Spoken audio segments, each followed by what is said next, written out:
Assalamualaikum. Assalamualaikum. Pripun kabaripun? Masih ada semangat? Haleluya, puji Tuhan. Yang di depan mungkin bisa masuk. Monggo, kula tunggu. Asal sakit. Sami-sami dikawal berkat dengan Sang Gusti. Sudah siap diberkati Tuhan? Haleluya. Kita bersyukur kepada Tuhan. Kesempatan ini kita bisa kembali bersekutu bersama-sama seberapa pun kita yang ada. Kita dengan percaya bahwa kita sudah siap diberkati oleh Tuhan. Amin. Karena itu mari Bapak Saudara kita akan siapkan hati kita untuk kita sama-sama belajar firman Tuhan supaya firman Tuhan saat ini benar-benar mengubahkan sikap hidup kita, ya. Puji Tuhan. Kita akan buka kitab kita Bapak Saudara di dalam suratan Kolose. Kita akan melanjutkan apa yang sudah saya sampaikan di hari Selasa yang lalu.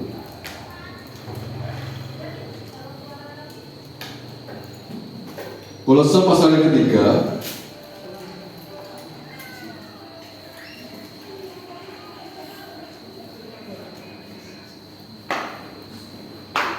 Kita akan baca kalau hari Selasa yang lalu di ayat berapa? Yang datang hari Selasa 1 sampai ke 4 ya. Nah, sekarang kita akan baca dari ayat 5 sampai ayat yang ke-10 ya. Kita akan belajar ya bagaimana kita akan memasuki kehidupan yang baru ya. Jadi ketika kita sudah dibangkitkan bersama dengan Kristus ya, kita harus menjadi manusia yang berbeda tentunya. Amin saudaraku. Ya, jadi tidak sama seperti ketika kita belum dibangkitkan oleh Tuhan. Ya, kita akan menjadi manusia yang baru. Kita akan baca ayat 5 sampai yang ke-10 bergantian dengan saya. Kolose pasal 3 ayat 5 sampai 10 sudah siap? Ya, manusia baru judulnya di sini.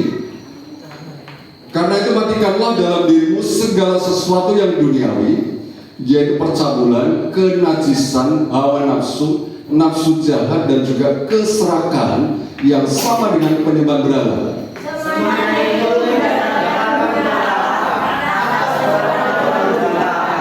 Dahulu kamu juga melakukan hal itu ketika kamu hidup di dalamnya. Tetapi sekarang buanglah semuanya ini, yaitu marah, dendam, kejahatan, fitnah, dan kata-kata kotor yang keluar dari mulutmu. Jangan lagi kamu saling mendustai, karena kamu telah menanggalkan manusia lama serta kelakuannya. Dan mengenakan manusia baru yang terus-menerus diperbaharui untuk memperoleh pengetahuan yang benar menurut gambar hatinya. Amin. Tuhan memberkati. Nah, Bapak Ibu Saudara, ini kelanjutan dari ayat-ayat yang di atasnya ya, berkaitan dengan bagaimana ketika kita sudah dibangkitkan bersama dengan Kristus. Di situ Tuhan perintahkan supaya apa? Ayat 1 dan 2 kita apa? Mencari dan pikirkanlah perkara yang di atas, bukan yang di bumi. Saudara, ini yang harus kita renungkan saudara. Saudara masih ingat firman Tuhan dari minggu yang lalu? Ada 3 pesan. Yang pertama, jangan takut. Jangan takut diberceritakanlah. Terus yang kedua, Tuhan yang ketiga apa? Tuhan sudah ada di sana.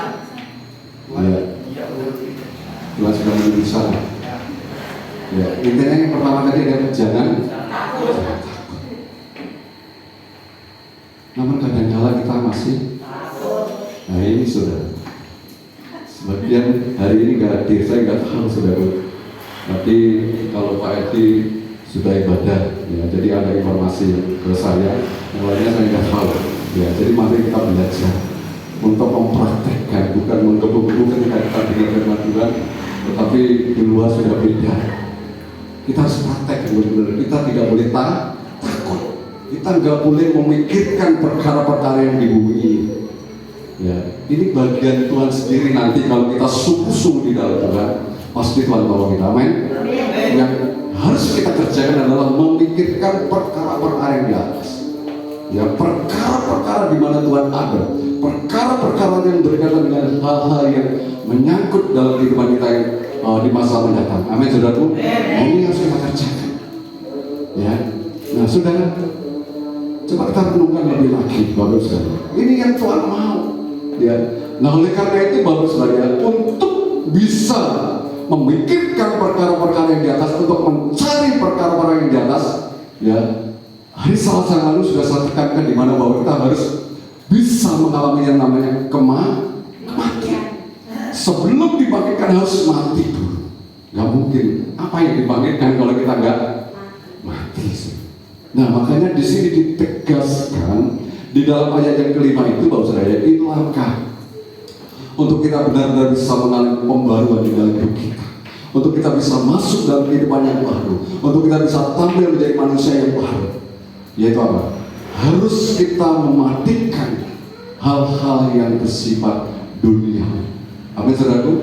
Ayat 5 ditekankan, matikanlah dalam dirimu, ini saudaraku, segala sesuatu yang duniawi. Contohnya di sini percabulan, kenajisan, apalagi hawa nafsu, ya, nafsu jahat, dan juga apa? Keserakahan. Ini perhatikan, ini serius, saudara. Keserakahan yang sama dengan penyembahan berhala. Ini sudah ketika saya baca ini, ternyata keserakahan itu sama dengan penyembahan berhala. Sebelum saya sampaikan ini, saudara, minggu saya sering memang nonton acara rohani, saudara, di televisi itu yang sangat memberkati. Kalau saudara ada channel YouTube itu, saudara, itu sangat memberkati. Nah, tadi narasumbernya adalah seorang psikolog, ya, psikolog, seorang perempuan. Dia katakan bahwa pikiran manusia, ya, manusia bisa berpikir itu puluhan ribu, saudara. Enggak salah 8.000 sekian gitu, saudara. Ya, setiap hari itu bisa memikir seperti itu. Jadi Tuhan itu memang luar biasa. Otak sekecil ini, saudara, ya, itu bisa berpikir sebanyak itu. Ya. Jadi puluhan ribu bisa memikirkan sesuatu. Dan yang ironisnya, saudara, 80%, ya, itu pikirannya adalah hal-hal yang negatif. Oh, ini yang mengagetkan saya, saudara. Dan ini memang bukan hanya tentunya sekedar hasil penelitian mereka, saudara. Tetapi ini memang sesuai dengan firman Tuhan. Firman Tuhan sendiri katakan bahwa dalam diri hati manusia itu timbul pikiran-pikiran yang jahat, pikiran yang kotor, pikiran yang najis, pikiran yang ini, itu dan sebagainya. Ini sebagian besar seperti itu. Makanya yang najis itu bukan yang masuk, tapi yang keluar. Makanya hati-hati ketika kita mengeluarkan sesuatu. Jadi sudah disampaikan bahwa sekitar 80% lebih itu adalah hal-hal yang negatif. Ini sudah kita renungkan coba. Kita bangun tidur, apa yang kita sampaikan, apa yang kita pikirkan, apa yang kita lakukan, banyak positifnya apa negatifnya, ya. Anak-anak gak sesuai dengan kemauan kita sudah marah, sudah. Ini sudah negatif, sudah nggak sanggup. Istri nggak cocok, suami nggak cocok dengan kemauan kita juga sudah marah. Ya, banyak hal seperti itu. Nah, makanya di sini ditulis, ya, banyak percabulan, kenajisan, hawa nafsu jahat. Sudah kamu tahu, pikiran-pikiran yang kotor, yang najis. Ya. Beberapa waktu yang lalu saya juga nonton televisi. Ada seorang gila, saudara, itu diamankan oleh dinas sosial. Ya, biasanya dari dinas sosial itu kan apa namanya, tujuannya baik ya, untuk memperbaharui orang itu yang hatinya gila menjadi supaya bisa menjadi orang yang baik ya, supaya bisa sehat gitu. Tapi waktu itu yang gilanya perempuan, yang dinas sosialnya laki-laki, kemudian mau dimandiin atau gimana gitu. Nah akhirnya berubah pikiran, yang tadinya ingin memperbarui malah dia yang jadi keharas. Perempuan gilanya ini diperkosa. Ya, ini pikirannya kotor, muncul. Ini hati-hati. Ya.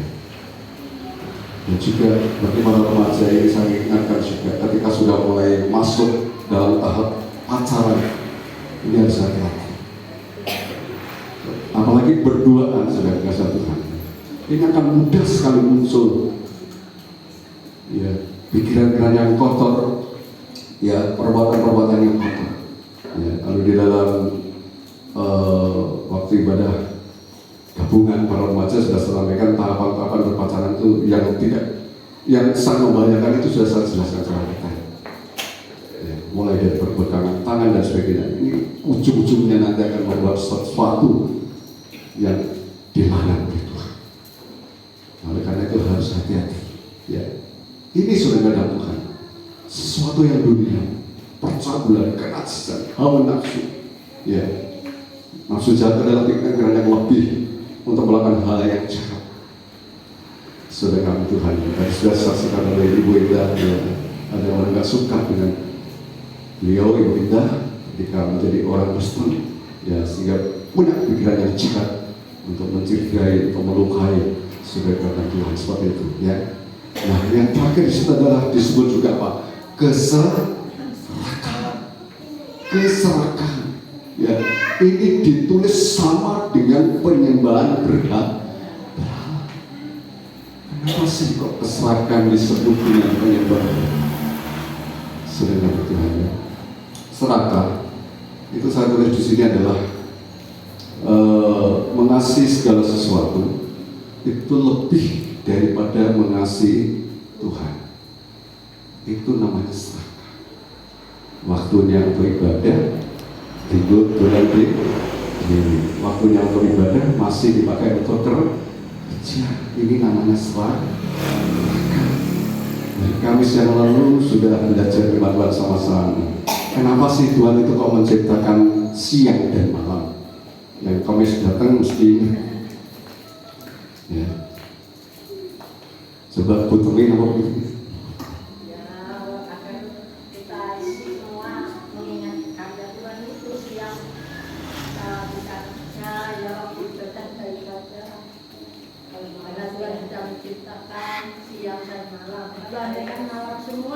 Bagaimana kita kerja ya? Kita nggak bisa kerja. Kalau siang terus? Kalau siang terus kita nggak bisa tidur, hanya kerja. Iya. Bagus ya. Jadi Tuhan itu menciptakan siang dan malam. Ini bukan secara kebetulan. Tuhan tahu letak kekuatan kita, amin. Jadi siang itu apa? Bekerja. Malam untuk istirahat. Seandainya siang terus, kerja terus, cepat dong buatan. Ya, cepat mereka ide-ide. Wong ada malam saja masih sudah contoh. Ini coba kita renungkan betul-betul renungkan. Kalau kita mau belajar dengan Tuhan, ya, Tuhan itu bagus, Tuhan itu baik, Tuhan itu mengerti kekuatan kita sampai di mana. Makanya dibuatlah siang, dibuatlah malam. Ada waktu kerja, ada waktu untuk istirahat. Jadi tidak untuk kerja terus. Kemudian kalau diciptakan malam terus, ya bukan untuk tidur terus, ya tidak. Dan nanti makan apa? Ya, jadi Tuhan itu baik. Amin, saudara. Tetapi ketika semuanya kita pakai untuk istri, ini namanya serakah. Serakah. Ini sama dengan penyembahan berhala. Orang yang menyembah berhala, coba. Ini dalam Efesus pasal yang ke-5, bisa minta tolong salah seorang bacakan Efesus 5 ayat yang ke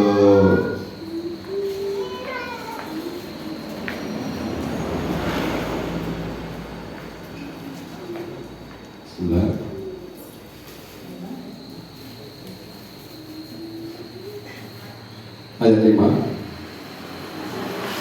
Efesus pasal 5 ayat 5. Monggo. Efesus 5 ayat 5. Ya. Karena ingatlah ini baik-baik, tidak ada orang sundal, orang semar atau orang serakah. Artinya penyembah berhala yang mendapat di dalam kerajaan Kristus dan Amin. Jelas nama betul saudara. Berikut ini, tidak ada orang sundal, orang semar, orang atau orang serakah. Artinya penyembah berhala sama tadi ya di Efesus, di Kolose, yang mendapat apa? Bagian dalam kerajaan Kristus dan Saudara, ini jelas kalau serakah sama dengan penyembah berhala, ini kita tidak mendapatkan kerajaan Kristus. Kerajaan Allah. Kerajaan Allah berbicara mengenai bukan soal makanan dan minuman, tetapi soal damai, sejahtera, kebenaran dan sukacita di dalam Tuhan. Orang yang serakah tidak akan tenang dalam hidupnya. Ini pasti tidak ada ketenangan, tidak ada kedamaian, tidak ada sukacita. Ya. Nah, oleh karena itu mari Bapak Saudara kita renungkan akan hal ini. Sebab ini tadi jelaskan kembali ke Kolose tadi pasal 3 ayat yang ke-6 sekarang. Semuanya itu mendatangkan murka Allah. Ya. Jadi jelas Tuhan gak baik-baik. Kalau kita terus mengeraskan hati kita, dampaknya mengerikan. Dampaknya mengerikan. Ya. Kita tidak boleh main-main dengan Tuhan. Ya. Kita mau belajar supaya kita benar-benar bisa mengubahkan sikap hidup kita. Ya, oleh karena itu betul-betul kalau kita mau menjadi manusia yang baru, kita harus siap mematikan sesuatu yang bersifat dunia. Amin, saudara. Ya, ini jelaskan kelima tadi adalah matikanlah dalam dirimu segala sesuatu yang duniawi. Hal-hal yang bersifat duniawi itu harus dimatikan. Ini bukan orang lain yang mematikan, bukan Tuhan yang mematikan, tetapi diri kita yang mematikan. Amin, saudara. Harus kita mematikan. Ya, ini memang gak mudah karena berlawanan dengan keinginan daging. Tetapi ketika kita benar-benar berserah secara total kepada Tuhan, pasti Tuhan memampukan kita. Amin. Tetapi kalau dengan cara pikiran kita, oh saya nggak bisa Tuhan, saya nggak mampu, saya nggak. Jadi pikiran kita masih jalan terus, saudara. Ya kita nggak bisa. Ya, nggak bisa. Oleh karena itu mari saudara, kita mau belajar untuk kita bisa mengerti rencana-rencana Tuhan, kebaikan Tuhan, arahan-arahan Tuhan itu sebenarnya sangat bagus sekali. Ya, sangat bagus sekali, saudara. Kembali saya tekankan tadi, di mana berkaitan dengan penyembahan berhala atau keserakahan tadi, Bapak saudara, itu adalah membiarkan hal-hal itu menjadi pusat, perhatikan, dari keinginan, nilai dan ketergantungan seorang sehingga tidak lagi bergantung dan beriman kepada Tuhan. Karena pusatnya itu adalah hal yang dunia. Kalau pusatnya harta benda ya tertuju pada harta benda. Kalau pusatnya terhadap pekerjaan ya terhadap pekerjaan. Kalau pusatnya terhadap jabatan terhadap jabatan. Ya. Kalau pusatnya terhadap pendidikan, pusatnya terhadap pendidikan. Sedangkan Tuhan, ini harus hati-hati. Ya, kita tidak boleh membiarkan hal-hal yang menjadi pusat itu menjadi ketergantungan kita. Ya, tetapi kita benar-benar tergantung sepenuhnya kepada Tuhan, beriman sepenuhnya kepada Tuhan. Jika kita mau tidak menjadi orang yang serakah. Amin, saudaraku. Ya, ini penyembahan berhala. Ini juga meliputi mengaku setia kepada Tuhan. Ya, dan firman-Nya. Sedangkan pada saat yang sama itu memberikan kesetiaan yang setara, bahkan lebih kepada orang-orang, bisa sudah katakan kepada orang lain, kepada lembaga, kepada tradisi. Ya, kadang-kala orang Kristen masih kalah dengan tradisi, sedangkan Tuhan ya, atau penguasa di bumi ini ada rasa sungkanisme dengan tradisi-tradisi ini, sehingga situlah kita kalah. Itu disebut sebagai penyembahan berhala. Makanya kita harus betul-betul bagaimana caranya supaya kita ini bisa menempatkan posisi Tuhan itu di atas segala. Amin, saudaraku. Di atas segala. Kita harus bisa menghargai nilai yang Tuhan sudah berikan di dalam kita. harga yang sangat mahal itu sudah diberikan oleh Tuhan kepada kita. Masa kita tukar dengan hal yang sangat sepele, bersifat sementara? Ini namanya kita menjadi orang yang bodoh. Maka ya, kalau ditukar dengan hal-hal yang bersifat sepele itu. Nah, oleh karena itu mari Bapak Saudara kata Tuhan, kita akan belajar untuk lebih lagi bagaimana kita bisa menghargai akan kebaikan Tuhan, karya-karya Tuhan, apa yang Tuhan sudah berikan di dalam iman kita, supaya kita tidak hanya terfokus kepada perkara dunia ini, ya, tetapi kita sudah beralih pandangan kita ini tertuju pada Tuhan. Amin, saudaraku, karena itu adalah bersifat kekal, ya, bersifat kekal. Saudara kata Tuhan, ya. Ini ada lagi pendapat mengenai keserakan itu. Keserakan berarti memberikan kasih dan penghargaan terhadap kekayaan duniawi yang seharusnya hanya layak diberikan kepada Tuhan. Sikap seperti ini menjadikan keserakan semakin jahat dan jauh lebih menjagakan bagi Tuhan daripada yang dasar sangka. Nah, makanya ini ada seorang tokoh yang namanya A.W. Tozer ini, saudara. Ini memiliki pendapat seperti ini. Mungkin yang paling diperlukan oleh kalangan Kristen, saudara, ialah janji untuk tidak memiliki apa-apa dan doa agar dilepaskan dari kata materi dan dari ambisi. Ini pikiran dari seorang yang namanya A.W. Tozer ini, saudara. Ya, jadi orang Kristen lebih baik yaitu berjanji terhadap diri sendiri untuk tidak memiliki apa-apa dan berdoa untuk dilepaskan dari kata materi. Jangan lagi apa-apa. Ini jalan lagi pikiran manusianya, saudara. Pikiran manusianya jalan lagi. Kembali kita harus bisa mengubah mindset kita, pola pikir kita. Sementara kita masih belum bisa mengubah cara berpikir kita masih sulit untuk mengalami pembaruan dalam hidup kita. Ya. Cara berpikir kita harus mulai berubah. Kita harus berpikir ke arah yang lebih bernilai. Amin, saudaraku. Ketika kita sungguh-sungguh berserah total kepada Tuhan, pasti Tuhan turut saya bertanya, apa yang kita perlukan, apa yang kita butuhkan. Amin, saudaraku. Jadi kita tidak berpikir, wah ini nanti terus gimana. Yang penting kita belajar berserah secara total, supaya kita tidak menjadi orang yang salah. Ya. Oleh karena itu mari Bapak, ini memang sangat bagus sekali mengingatkan kepada kita supaya kita tidak terus mengikuti cara-cara hidup yang lain, sifat-sifat dunia ini, supaya tidak terus melekat di dalam iman kita. Oleh karena itu harus betul-betul kita harus matikan. Amin, saudaraku. Ya, supaya kita benar-benar bisa menjadi manusia yang baik. Ya. Kemudian selanjutnya, tetapi sekarang buahlah apa? Semuanya ini marah, kejar, kata-kata yang kotor yang keluar dari mulut. Ya, ini manusia lama semuanya, saudara. Janganlah kamu saling mendustai. Ya, ini berkaitan dengan apa yang kita keluarkan tadi, saudara. Ini kita tidak boleh lagi muncul seperti ini. Ya, makanya kita harus terus berdoa kepada Tuhan, minta kekuatan dari Tuhan, supaya sifat-sifat lama ini tidak terus ada di dalam iman kita. Ya, tetapi kita benar-benar mengalami pembaruan di dalam kita. Amin, saudaraku. Ya, jadi ketika kita suatu saat mungkin, ya memang kita bisa wajar kalau kita harus marah karena mungkin kita diperlakukan tidak adil dan sebagainya. Tetapi ada trik atau cara, saudara, untuk kita tidak bisa marah, saudara. Berkaitan dengan psikolog tadi, saudara, dan Tuhan ada caranya juga, saudara, ternyata untuk menahan marah itu. Ya, itu bagaimana kita bisa mengatur napas ini, saudara. Ya, jadi bisa tarik napas, melepaskan dan sebagainya. Itu memang seperti itu. Ya. Dan ketika kita praktekkan, itu memang bisa.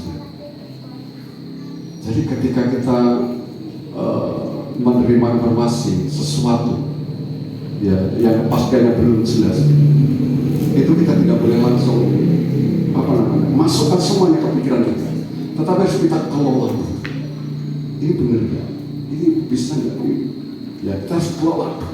Jadi nggak langsung masuk semuanya, telan mentah-mentah, gampangnya seperti itu. Kemudian kita langsung bertindak, ini salah.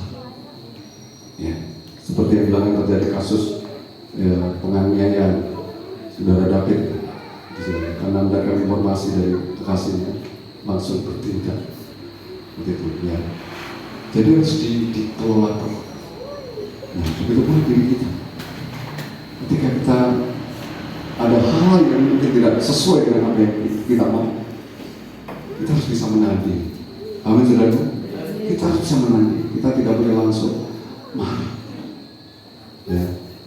Kita harus minta kekuatan dari Tuhan bagaimana caranya untuk kita bisa menghindari itu semuanya. Karena kita memang sudah diperbaharui oleh Tuhan. Perhatikan ayat 10 tadi dijelaskan. Dan telah mengenakan, kita sudah mengenakan manusia yang baru, yang terus-menerus diperbarui untuk memperoleh pengetahuan yang benar menurut gambarkan. Ya. Jadi kita harus sadar betul-betul bahwa kita sudah diperbarui oleh Tuhan. Jadi kita akan terus belajar hidup kita sinkronkan, kita sesuaikan dengan Sang Kali kita, Sang Pencipta kita. Amin, saudaraku. Kita harus belajar ke arah segambar, ya serupa dengan yang menciptakan kita, yaitu pribadi Tuhan Yesus. Ini yang harus kita kejar. Ini sasaran kita. Tujuan kita. Ya. Saat ini bagus ya. Kita masih dalam tahap terus melangkah ke sana, berjalan ke sana. Tetapi kalau kita mudah masih berkalah, ini artinya bahwa kita belum ada kesiapan untuk ke arah sana. Ya, kita harus terus sadar bahwa diri kita ini adalah sebagai miliknya Tuhan, sebagai anaknya Tuhan. Kita sebagai gambarnya Allah. Amin, saudaraku. Ya, kita harus bisa benar-benar sampai ke sana. Ya, hari Jumat sudah sampaikan pada anak remaja bahwa ada peribahasa buah jatuh itu tidak jauh dari pohonnya, saudara. Artinya bahwa buah itu jelas sangat mirip sekali, ya, dengan pohonnya. Ya, kalau buah mangga, ya, kalau di situ jatuh, ya jelas jatuhnya buah mangga. Dan buah mangga itu ada buah paya, berarti belum tentu itu adalah buahnya. Berarti buahnya lain ditaruh di dekat pohon mangga. Ya. Artinya apa? Dimana bahwa kita harus betul-betul belajar memiliki sifat-sifat yang dimiliki oleh Tuhan kita. Amin, saudaraku. Sifat-sifat yang dimiliki oleh Tuhan, karakter Allah, itu harus nampak di dalam iman. Kalau tadi sudah sebagian di sini mulai mengindah, ya, itu memang sifatnya Allah. Allah kita adalah Allah yang penuh dengan kasih.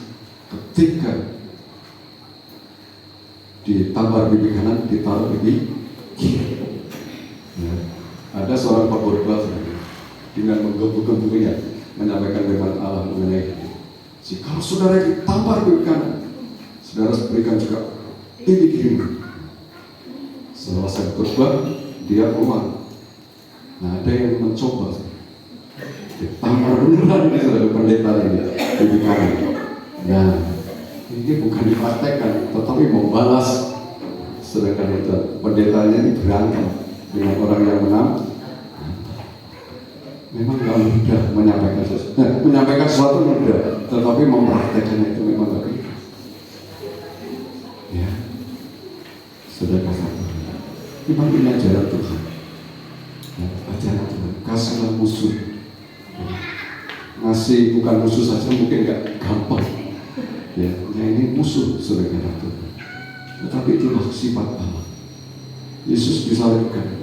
Bagaimana penderitaan yang sangat berat. Ya, secara manusia dia bisa membalasnya, tapi dia tidak. Sampai di hari terakhir, di detik terakhir, ampunilah mereka, dia Bapa. karena mereka tidak tahu apa yang mereka perlu buat. Mengampuni. Nah, oleh karena itu mari Bapak saudara, ini sifat-sifat Allah ini harus muncul dan buanglah marah, gerak, kejahatan, fitnah, kata-kata yang kotor, yang masih suka mengeluarkan kata yang kotor, ya ini harus dibuang.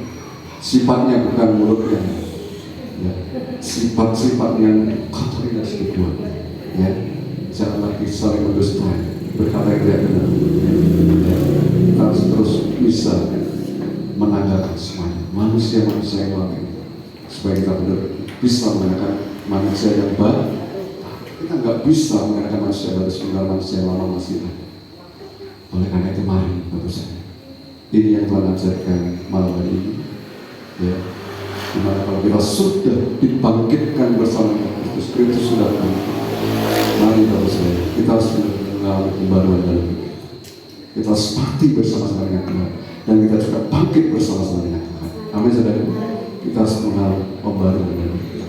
Kita harus bisa menjadi manusia yang baru, supaya kita benar-benar layak di hadapan Tuhan. Amin. Puji Tuhan. Ini sedikit renungan saat ini adalah memberkati kita semua. Amin. Tuhan. Salam balik berdiri. Haleluya.